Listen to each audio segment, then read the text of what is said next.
Okay sir, আমি দেখতেছি।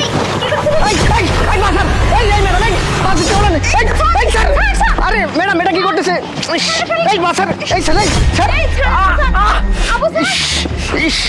Sir, sir বলতেছি স্যার। কি ব্যাপার ম্যাডাম, এটা আপনার কি ধরনের ছেলে? হ্যাঁ, আমার পায়ে কামড় দিচ্ছে মানে ফাজলামো পাইছেন? স্যার, আপনি আমাকে ক্ষমা করে দেন, আপনি কিছু মনে করবেন না।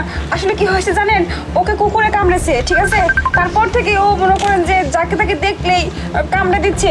এর জন্য স্কুল থেকে ওকে বের করে দিছে আজকে। এর জন্য আমি ওকে নিয়ে যাচ্ছি ডাক্তারের কাছে, ওকে ভ্যাকসিন দেওয়ার জন্য। স্যার প্লিজ আপনি কিছু মনে করবেন না। ও তো ছোট একটা বাচ্চা, ও বুঝতে পারেনি আসলে ওর তো একটা রোগ হয়েছে, তাই না? ও কি করে বুঝবে যে কি করতে হবে আর কি না করতে হবে?